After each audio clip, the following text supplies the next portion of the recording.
विद्यार्थी मित्रो, इयत्ता 10वीच्या वर्गामध्ये आपण प्रवेश केलेला आहात। जून, जुलै आणि ऑगस्ट कोरोनाच्या या पार्श्वभूमीवरती जरी शाळा बंद असल्या तरी आपलं शिक्षण हे चालू आहे आणि मागच्याही वर्षी आपण शाळा बंद ठेवलेल्या होत्या आणि महाराष्ट्र शासनानं हा उद्देश लक्षात घेतलेला होता की शाळा बंद असल्या तरी या मुलांच्या मधल्या ज्या काही अध्ययन क्षमतामधल्या अपूर्ण बाबी राहिलेल्या असतील त्या पूर्ण करण्याच्या उद्देशानं सेतू अभ्यासक्रमाची तयारी ही केलेली होती आणि त्या अनुषंगानं 45 दिवस आपण 1 जुलैपासून 14 ऑगस्टपर्यंत सेतू अभ्यासक्रम हा पूर्ण केलेला आहे आणि त्याही मध्ये आपण 3 चाचण्या या सोडवून घेतलेल्या होत्या। आता आपल्याला या सेतू चाचण्यांच्या बरोबरच आपल्याला या वर्षीच्या अभ्यासक्रमावर आधारित चाचणी देणं हे महत्त्वाचं आहे। ज्या पद्धतीने आपण घटक चाचणी घेत असतो त्याच पद्धतीने याही वेळेला आपण घटक चाचणीचा पेपर घेणार आहोत। आता या अभ्यासक्रमाच्या बाबतीत आपल्याला कोणकोणत्या घटकांचा समावेश केलेला आहे, व्याकरणमधले कोणते घटक आहेत, लेखन विभागामधले कोणते घटक आहेत आणि एकंदरीत घटक चाचणीच्या प्रश्नपत्रिकेचं स्वरूप काय असणार आहे याबाबत आपल्याला चर्चा करावयाची आहे। या 10वीच्या वर्गामध्ये सर्वसाधारणपणे आपल्याला श्रवण, भाषण, संभाषण, वाचन, लेखन जे काही अध्यक्ष कौशल्य आपले आहेत त्याबरोबरच भाषा अभ्यास या घटकांचा समावेश केलेला पाहायला मिळत असतो आणि या अनुषंगानेच आपल्याला वेगवेगळ्या साहित्य प्रकारांचा अभ्यास यावर्षी करावयाचा आहे।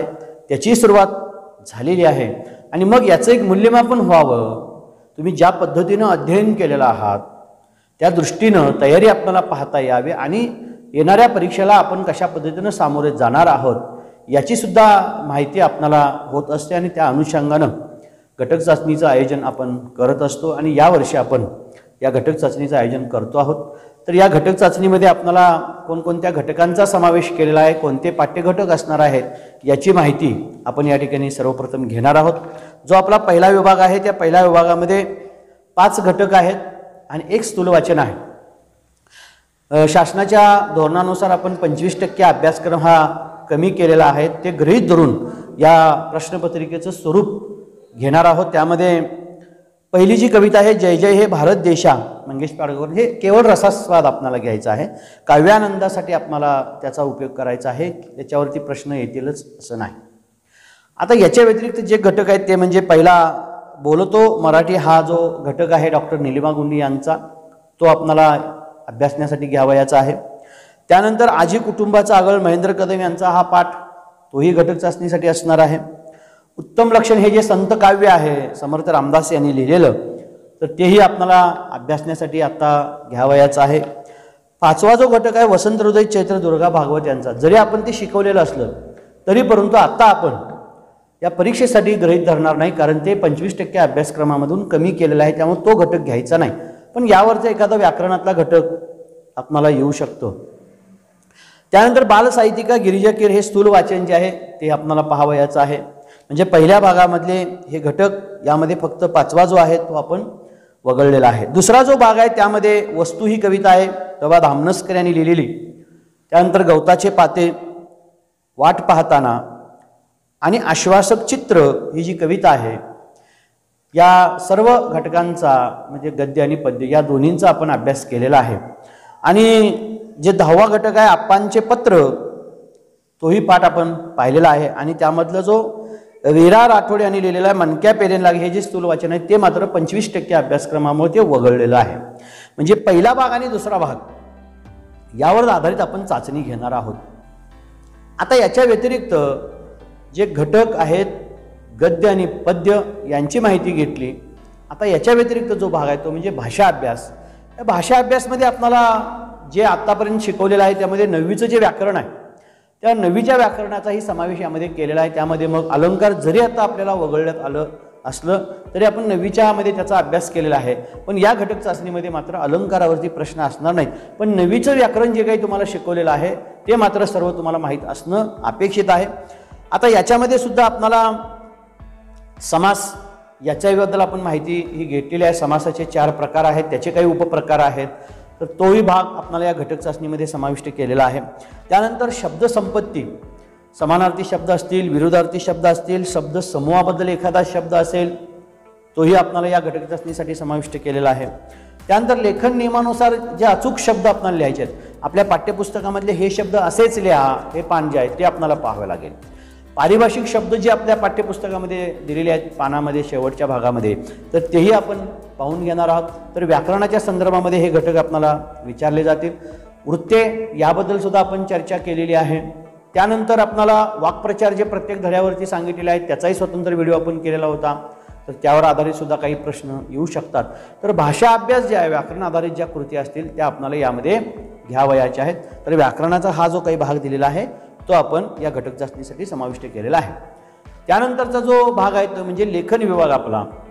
लेखन विभागामध्ये सुद्धा पत्रलेखन, पुन्हा त्याचे जे 2 प्रकार तुम्हाला सांगितलेले आहेत, एक म्हणजे औपचारिक पत्र आणि एक अनौपचारिक पत्र. तर एक पत्र आपल्याला या घटक चाचणीमध्ये लिहावयाचं आहे. दुसरं आहे कथालेखन. कथालेखन करत असताना ज्या काही बाबी आपण पाहिलेल्या आहेत तर त्या अनुषंगानं तुम्हाला एक कथा या ठिकाणी लिहावी लागणार आहे. मग त्यामध्ये शेवटचा जो प्रश्न आहे तो म्हणजे लेखनातला निबंध लेखन. तर त्याच्यामध्ये कदाचित एखादा आत्मकथन असू शकतं किंवा वैचारिक निबंध असू शकतं, प्रसंग लेखन असू शकतं. तर त्याचे जे काही मुद्दे दिलेले असतील त्या मुद्द्याला अनुसरून आपणाला लेखनामधले जे काही भाग आहेत ते पूर्ण करावयाचे आहेत. तर ते निबंध लेखन म्हणजे पत्रलेखन आहे, कथालेखन आहे, आपण बातमी लेखनाचा सुद्धा भाग अभ्यासलेला आहे, आणि शेवटी हे प्रसंग लेखन असेल किंवा आत्मकथनात्मक लेखन असेल, वैचारिक लेखन असेल. तर त्या अनुषंगाने आपण लेखन विभागामध्ये याची चर्चा करणार आहोत. याच्यावरती आधारित ही प्रश्न असणार आहेत. आता आपल्याला प्रत्यक्षात प्रश्नपत्रिकेचं स्वरूप या ठिकाणी पाहावयाचं आहे. आपला जो प्रश्नपत्रिकेचा आराखडा आहे त्यामध्ये आपण याहीपूर्वी पाहिलेल्या एकूण 5 विभागामध्ये आपले ही प्रश्नपत्रिका विभागली जाते. पहिला जो असतो तो म्हणजे गद्य विभाग, दुसरा जो आहे तो पद्य विभाग, तिसरा जो आहे तो स्थूल वाचनावरती आधारित असणार आहे, चौथा विभाग हा पूर्ण आपल्या भाषा अभ्यास जो आहे व्याकरण आधारित, आणि 5वा हा लेखन विभागामध्ये असणार आहे. आता आपण सविस्तरपणे या प्रश्नपत्रिकेची नमुना म्हणून आपण या प्रश्नपत्रिकेची चर्चा करणार आहोत. प्रश्न वेगवेगळे येऊ शकतात, कदाचित याच्यामध्ये थोडाफार बदल होऊ शकतो. तर आपण एक नमुना प्रश्नपत्रिका आज आपण या ठिकाणी अभ्यास आहोत. आपल्यासमोर ती प्रश्नपत्रिका पण दिसते आहे. आपण त्याची उत्तरं ही लिहिण्याचा प्रयत्न करणार आहात. इथं तुम्हाला फक्त प्रश्नपत्रिका सांगितली जाईल, उत्तर मात्र आपण स्वतः लिहिणार आहात. काही उत्तरासाठी पोहोचण्यासाठी तुम्हाला काय करावं लागेल याची मात्र माहिती इथं दिली जाईल. आपण सर्वप्रथम कृतीपत्रिकेसाठी ज्या काही सूचना असतात त्या सूचनांची माहिती घेऊया. सूचनेनुसार आकलन कृती आणि व्याकरण यामधील आकृत्या काढाव्या, हा खूप महत्त्वाचा मुद्दा आहे.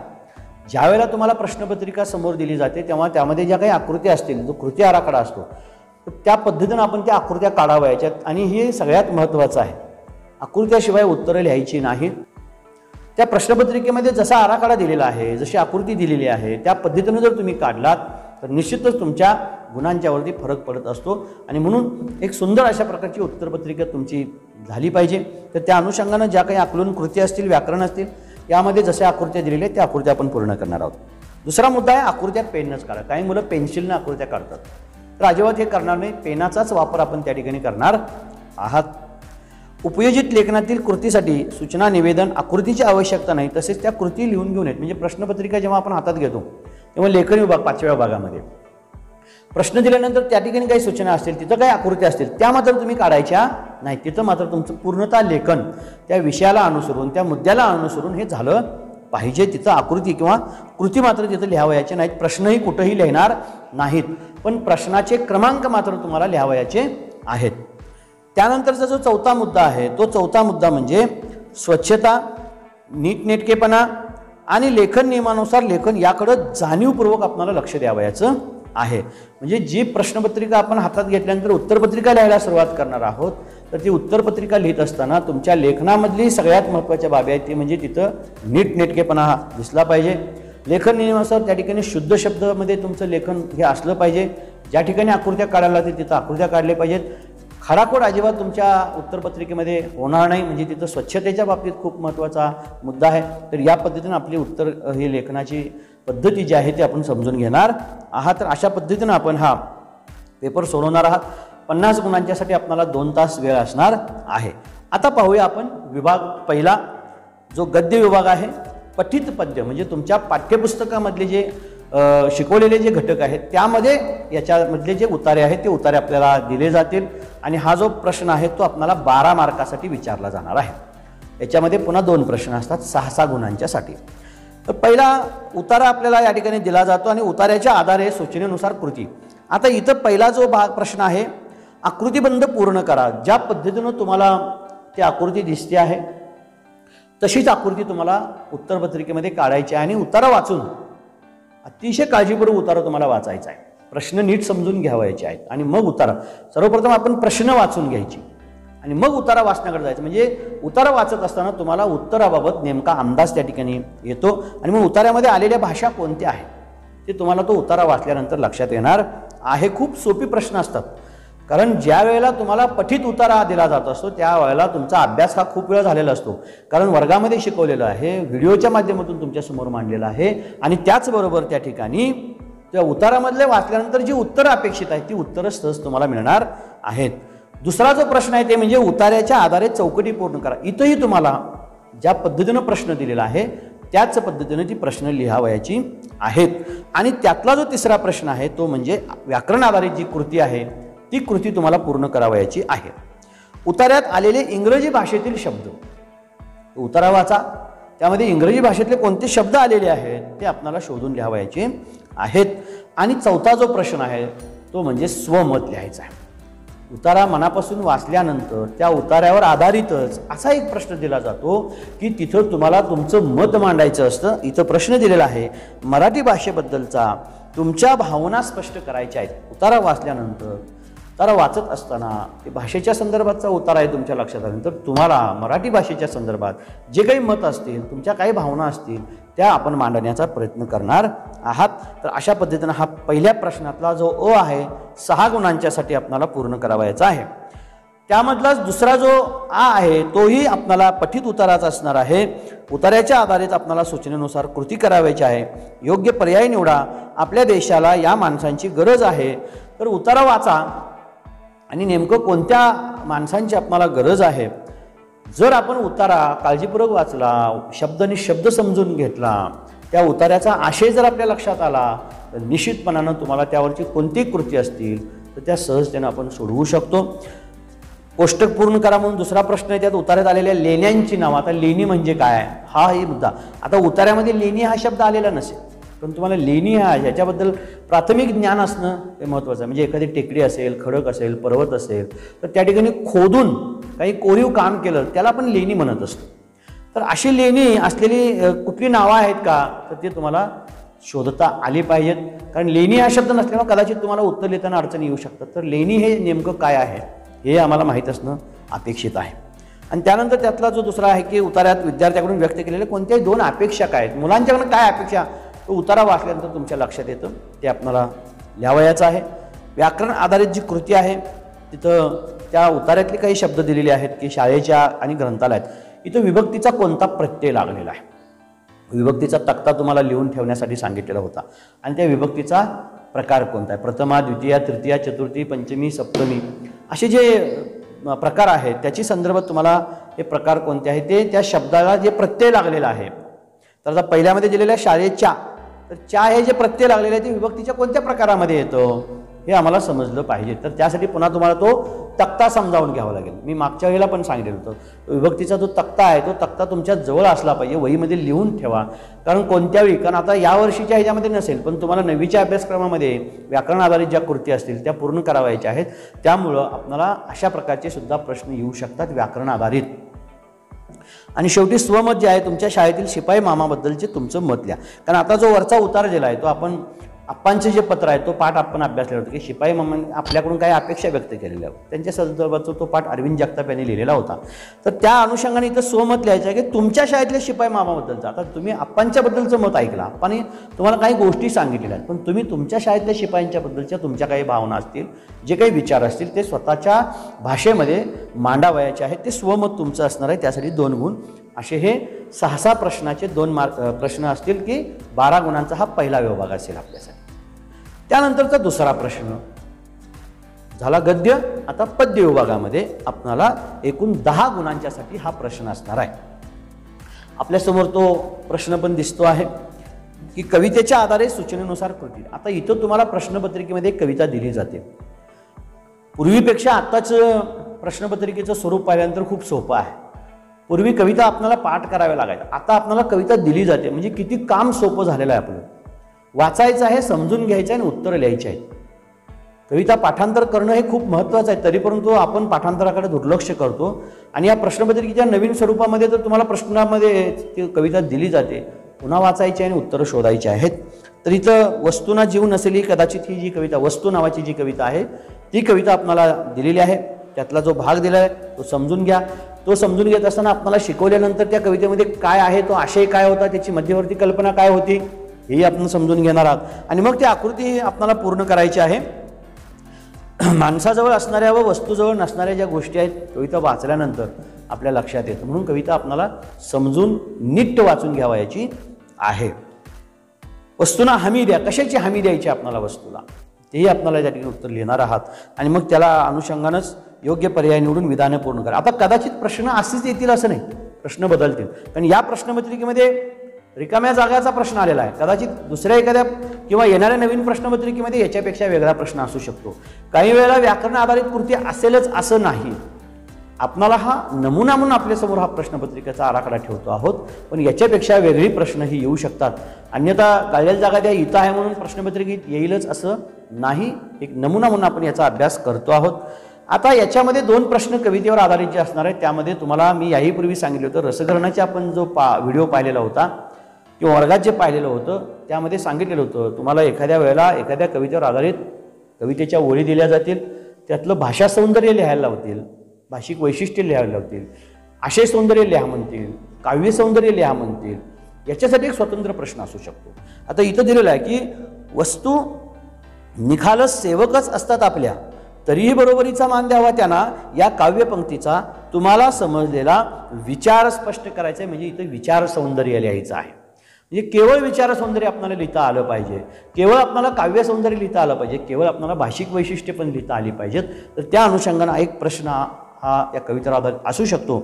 आणि त्यानंतरचा जो प्रश्न आहे तो सगळ्यात महत्त्वाचा आहे, तो म्हणजे खालील काव्यपंक्तींचे रसग्रहण करा. आणि रसग्रहण करत असताना जे काही तुम्हाला मुद्दे दिलेले आहेत, मग आशय सौंदर्य असेल, काव्य सौंदर्य असेल, भाषिक वैशिष्ट्य असतील, त्यातलं काही अर्थ सौंदर्य असेल, काही त्यातला संदेश काय असतो, या सर्व अंगानं तुम्हाला ते रसग्रहण करायचं असतं. त्याचे मुद्दे जे आहेत ते मुद्देही आपण पाहिलेले आहेत. तर त्याला आपण 4 गुण इथं मिळवायचे आहेत. तेव्हा रसग्रहण असेल, विचार सौंदर्य असेल, तर त्या अनुषंगानं जे काही मुद्दे असतील ते मुद्दे पुन्हा आपल्याला बघून घ्यावे लागणार आहेत. आणि त्या अनुषंगानं ज्या ओळी दिलेल्या आहेत त्या ओळींचा विचार करता आपल्याला रसग्रहण करायचं आहे. तर इथं माझ्या घराच्या झरोक्यातून दिसतं आहे एक आश्वासक चित्र उद्याच्या जगाचं, या ओळीवरून तुम्हाला रसग्रहण करायचं आहे. तर त्याच्यासाठी 4 गुण आहेत. तर अशा पद्धतीनं प्रश्न पहिला जो विभाग आहे तो 12 मार्कांच्यासाठी आहे. दुसरा जो विभाग आहे तो पद्य विभाग 10 गुणांच्यासाठी आहे. आता तिसरा जो विभाग आहे तो म्हणजे स्थूल वाचनावर आधारित. आता आपल्याला अभ्यासण्यासाठी एकच स्थूल वाचनाचा जो भाग आहे त्यावर आधारितच प्रश्न या ठिकाणी आपल्याला विचारले जातील. गिरिजा किर यांच्या बालनाटिकांचे विशेष किंवा माणुसकी पेरणे काळाची गरज या विधानाचा तुम्हाला समजलेला अर्थ. आता इथं माणुसकी पेरणे हे मनक्या पेरणे लगे यामधला प्रश्न आहे, तो आता 25% अभ्यासक्रमामध्ये वगळलेला आहे, त्यामुळे अशा प्रकारचे प्रश्न येणार नाहीत. पण बालसाहित्यिका गिरिजा किर यावरती जे काही प्रश्न स्वाध्यायामध्ये दिलेले आहेत त्यातला एखादा प्रश्न किंवा 2 प्रश्न येऊ शकतात. त्यातली एक कृती आपल्याला पूर्ण करायची आहे, ती 3 गुणांच्यासाठी असेल. तेव्हा स्थूल वाचनाचा जो एक पाठ आपल्याला दिलेला आहे तो मात्र काळजीपूर्वक आपण अभ्यासावायचा आहे. चौथा जो विभाग आहे तो म्हणजे भाषा अभ्यास, व्याकरण आधारित कृती. यामध्ये इथं जे नमुने दिलेले आहेत त्याच्यापेक्षा वेगळे प्रश्न येऊ शकतात, त्यामुळे तेही आपण समजून घेणार आहात. इथं जो प्रश्न दिलेला आहे तो म्हणजे समास तक्ता दिलेला आहे. तक्त्यामधले शब्द दिलेले आहेत, त्या सामासिक शब्दांचा तुम्हाला विग्रह करता आला पाहिजे आणि त्याचे प्रकार ओळखता आले पाहिजे. म्हणजे समासाचे प्रकार आपण 4 पाहिलेले आहेत. मुख्य 4 प्रकार अव्ययीभाव समास आहे, तत्पुरुष समास आहे, पुन्हा त्याचे उपप्रकार आपण पाहिलेले आहेत, विभक्ती तत्पुरुष समास वगैरे.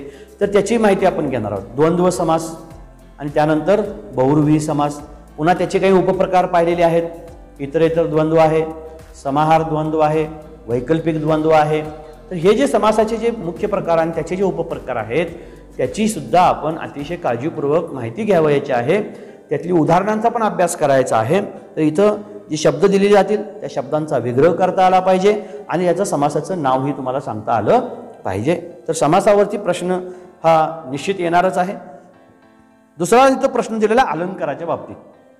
आता अलंकारावरती प्रश्न येणार नाहीत याची पण तुम्हाला मी माहिती दिलेली आहे. इथं जरी नमुना दिलेला असला तरी आपण याचा आत्ता अभ्यास करणार नाही. तिसरा जो प्रश्न यातला आहे चौथ्यामधला 3, वाक्प्रचार. खालील वाक्प्रचार आणि त्यांच्या अर्थाच्या जोड्या जुळवायच्या आहेत. इथं तुम्ही वाक्प्रचार बघायचा तर उदाहरणार्थ चटकी मारणे म्हणजे निघून जाणे, खस्ताखाने म्हणजे खूप कष्ट करणे, याची संदर्भात आपण त्या पाठामध्ये अभ्यास केलेला आहे, बोलतो मराठी या पाठामध्ये. आता इथं जोड्या जुळवायच्या आहेत. कदाचित तुम्हाला याच्यापेक्षा वेगळा प्रश्न काय येऊ शकतो की वाक्प्रचार दिले जातील, त्याचा अर्थ आणि वाक्यामध्ये उपयोग करा, असा प्रश्न येऊ शकतो. इथं तुम्हाला काय सांगितलेलं आहे की जोड्या जुळवण्यासाठी दिलेला आहे. त्यानंतर त्यातला जो आ भाग आहे, म्हणजे चौथा अ हे 5 गुणांच्यासाठी आहे आणि चौथा आ हेही 5 गुणांच्यासाठी आहे. तर खालील शब्दसमूहाबद्दल एक शब्द आपल्याला लिहायचा आहे. संपादन करणारा तो संपादक असतो आणि समाजाची सेवा करणारा तो समाजसेवक असतो. म्हणजे आपण समासाची माहिती घेत असताना किंवा भाषेचा अभ्यास करत असताना शब्दांची काही वेळेला काटकसर करायची असते, तर त्या अनुषंगाने ही शब्दसिद्धी, शब्दसंपत्ती आपली वाढली पाहिजे, या अनुषंगाने जो भाग आहे तो आपल्याला इथं अभ्यासावायचा आहे. तर असे काही शब्दसमूहाबद्दल जे शब्द आहेत तेही आम्हाला माहीत पाहिजे, त्याला नेमका कोणताच शब्द असतो तो आपण इथं लिहिणं अपेक्षित आहे.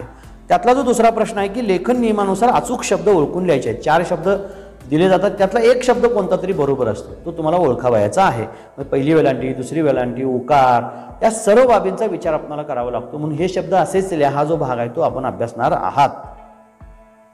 त्यानंतरचा तिसरा प्रश्न आहे तो म्हणजे विरामचिन्हांचा तक्ता पूर्ण करायचा आहे. तिथं काही चिन्ह दिलेलं आहे, त्याचं नाव लिहा. असंच प्रश्न येईल असं नाही. कदाचित एखादं वाक्य दिले जातील, त्यात कोणतं विरामचिन्ह आहे हे ओळखण्यासाठी सांगतील. एखादं वाक्य देतील, त्यात विरामचिन्हांचा वापर करा म्हणून सांगतील. विरामचिन्हावर आधारित कसाही प्रश्न जरी दिला तरी आपल्याला जे चिन्हांची ओळख करून दिलेली आहे, कोणत्या ठिकाणी कोणतं विरामचिन्ह वापरायचं आहे, याबाबतची जी माहिती तुम्हाला दिलेली आहे त्या अनुषंगाने आपण तयारी करणार आहात. त्यातला जो चौथा भाग आहे तो म्हणजे पारिभाषिक शब्द. खालील शब्दांना प्रचलित मराठी भाषेतले शब्द, जे सुरुवातीलाच मी तुम्हाला सांगितलं, तुमच्या पाठ्यपुस्तकामधली जी तुमची शब्द आहेत, इंग्रजी आणि त्याला मराठी प्रतिशब्द जे आहेत, त्यातलीच कोणती तरी शब्द येणार असतात, त्यामुळे त्या शब्दांचा आपण अभ्यास करावायचा आहे. तरी अशी प्रश्न ही 2 येणार आहेत. त्यातला शेवटचा प्रश्न आहे आकार विल्हे. खालील शब्द आकार विल्ह्यानुसार लिहा. हा आता वगळलेला असल्यामुळे त्याची आपण चर्चा करणार नाही. हे झालं चौथा प्रश्न, आपल्याला 10 गुणांच्यासाठी लिहायचा आहे. प्रश्न हेच याच स्वरूपात असतील असं नाही, बदललं. कदाचित याच्यामध्ये उरते पण दिले जातील. वाक्प्रचाराचा इथं दिलेला प्रश्न आपण वेगळ्या पद्धतीनं पण त्याच्यामध्ये समाविष्ट करू शकतो.